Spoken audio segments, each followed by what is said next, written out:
കോഴിക്കോട് ഭാഗത്തു നിന്നും വരുന്ന യാത്രക്കാർക്ക് കുഴികളും ഉയർന്നു പൊങ്ങുന്ന പൊടിയും താണ്ടി വേണം താഴെപ്പാലം കടന്ന് തിരൂരിലെത്താൻ. റോഡ് തകർന്ന് മാസങ്ങൾ പിന്നിട്ടിട്ടും മരാമത്ത് വകുപ്പിന് ഒരു കുലുക്കവുമില്ല. 2024 ഫെബ്രുവരിയിലാണ് പാലവും റോഡും നിർമ്മാണം പൂർത്തിയാക്കി മന്ത്രി പി എ മുഹമ്മദ് റിയാസ് ഉദ്ഘാടനം ചെയ്തത്. ഒരു വർഷം തികയും മുൻപേ റോഡിൽ നിറയെ കുഴികളായി. അപകട സാധ്യത ഏറിയിട്ടുമുണ്ട്. എന്നിട്ടും അധികൃതർക്ക് ഒരനക്കവുമില്ല. സോണൽ കൃഷ്ണ വിവരങ്ങളുമായി ചേരുകയാണ്. സോണൽ, ഒരു വർഷമേ ആയിട്ടുള്ള ആ റോഡ് പണിഞ്ഞിട്ട് അപ്പോൾ എത്രത്തോളം മികവുറ്റ രീതിയിലാണ് ആ നിർമ്മാണം നടന്നത് എന്ന് ചോദിക്കേണ്ട ഒരു സാഹചര്യം അവിടെ ഉണ്ട്. എന്നാൽ പോലും കുഴികൾ വന്നു. അത് അപകടക്കെണിയായി അവിടെ തുടരുകയാണ്. പരാതികൾ ഉയർന്നിട്ടും അതിനും ഒരു നടപടിയില്ല, അല്ലേ സോണൽ?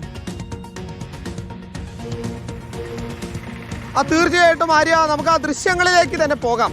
അതായത് ഏകദേശം ഒരു 50 മീറ്റർ ദൂരത്ത് ഏകദേശം 30-ലധികം കുഴികളാണ് തൊട്ട് മുൻപ് നമ്മൾ നിന്ന് എണ്ണിയപ്പോൾ കാണാൻ വേണ്ടി കഴിഞ്ഞിട്ടുള്ളത്. അതായത് തിരൂരിലേക്ക് എത്തുന്ന ഭാഗത്ത് താഴെപ്പാലം എന്ന് പറയുന്ന പ്രദേശത്തെ അവസ്ഥയാണ് നമ്മൾ ഈ പ്രേക്ഷകരിലേക്ക് എത്തിക്കുന്നത്.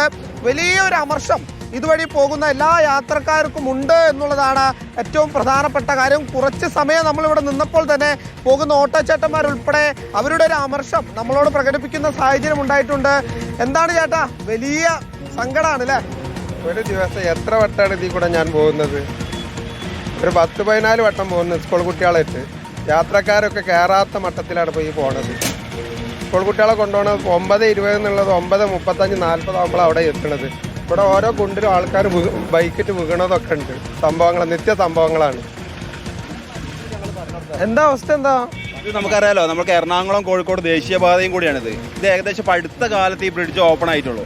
അതിൻ്റെ ശേഷം 3 തവണ ഇത് റിപ്പയർ ചെയ്തു. ഇതിന് അടിസ്ഥാന സൗകര്യങ്ങൾ ഒരുക്കാതെ വളരെ ചെറിയ രീതിയിൽ റിപ്പയർ ചെയ്തുകൊണ്ടാണ് ഈ അവസ്ഥ ഉണ്ടായത്. നമുക്കറിയാം, നമ്മുടെ തിരുവൂർ മന്ത്രി ഉൾപ്പെടെ വി അബ്ദുറഹ്മാൻ ഉൾപ്പെടെ ദിവസം പുള്ളിയുടെ നാട്ടിൽ നിന്ന് ഈ റോഡിലൂടെ സഞ്ചരിക്കുന്ന ആളാണ്.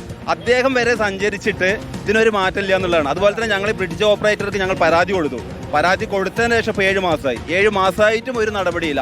ഇത്രയും കുണ്ടുകൾ നമ്മൾ ദിവസം ഒട്ടനവധി ഒരുപാട് ടാക്സ് അടച്ചുവിടുന്ന ടാക്സി വാഹനങ്ങളും അതുപോലെ തന്നെ 15 വർഷത്തേക്ക് ടാക്സ് അടച്ചുവിടുന്ന ചെറിയ വാഹനങ്ങളും ഓട്ടോറിക്ഷക്കാർക്കാണ് ഏറ്റവും വലിയ ബുദ്ധിമുട്ട്. അവരുടെ പ്രതികരണത്തിൽ നിന്ന് മനസ്സിലാക്കാൻ കഴിയുന്നത്. ചേട്ടാ, വലിയ പ്രയാസമാണ് അല്ലേ? പിന്നെ ഇത് ഏറ്റവും വലിയ പ്രശ്നം എന്താ വെച്ചാൽ, ഈ റോഡ് വർക്ക് നടന്നിട്ട് സമയപരിധി തീരുന്നതിന് മുമ്പ് ഇത് ഉദ്ഘാടനം ചെയ്തു. രാഷ്ട്രീയപരമായിട്ടുള്ള തെരഞ്ഞെടുപ്പിൻ്റെ ഒരു ട്രെൻഡിൽ അവർ അന്ന് ചെയ്തു വെച്ചതാണ്. അതിൻ്റെ ഭാഗമായിട്ടാണ് ഇത് ഇന്നും യാത്രക്കാരൻ അനുഭവിച്ചുകൊണ്ടിരിക്കുന്നത്. അപ്പോൾ അതാണ് ഇതിൻ്റെ ഏറ്റവും വലിയ വിഷയം സംഭവിച്ചത്. പിന്നെ എല്ലാ വർഷവും തെരഞ്ഞെടുപ്പ് എന്ന് വരുന്ന അതിൻ്റെ മുമ്പായിട്ട് ഒരു പൊടിയിടൽ, അതിന് ഉദാഹരണമാണ് ഈ കാണുന്നത്. ഞാൻ പറഞ്ഞതിൽ നിന്നും എത്താണ് ചേട്ടാ. അല്ലാതെ എന്ത് റോഡാണ് എത്രയെന്ന് ഇപ്പോൾ ഇലക്ഷൻ കഴിഞ്ഞ് ഇവിടെ ഇപ്പോൾ പഞ്ചായത്ത് മുനിസിപ്പാലിറ്റി ഭരിച്ച് UDF ആണ്.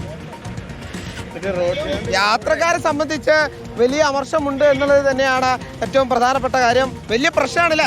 അവസ്ഥയാണ് ഇത്. കണ്ട ഞങ്ങൾ വണ്ടി ഓടാൻ പറ്റില്ല.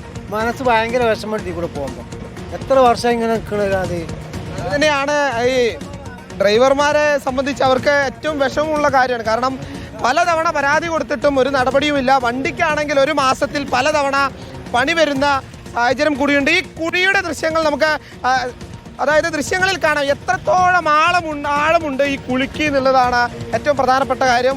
വലിയ പ്രയാസമാണല്ലേ റോഡ്? വലിയ പ്രയാസമാണ്. ഇതിപ്പോൾ ഒരുപാട് കാലമായില്ല ഇങ്ങനെ കിടക്കുന്നത്.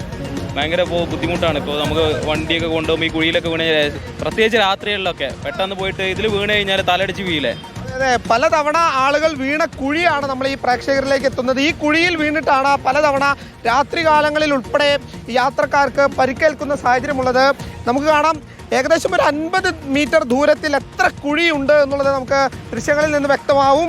വലിയൊരു അപകടം പതിഞ്ഞിരിക്കുന്ന സ്ഥലമാണ്. പലതവണ ആളുകൾ വീണ് പലതവണ ഡ്രൈവർമാർ ഉൾപ്പെടെ പരാതി കൊടുത്തിട്ടും യാതൊരു നടപടിയും സ്വീകരിക്കുന്നില്ല എന്നുള്ളതാണ് ഏറ്റവും പ്രധാനപ്പെട്ട കാര്യം.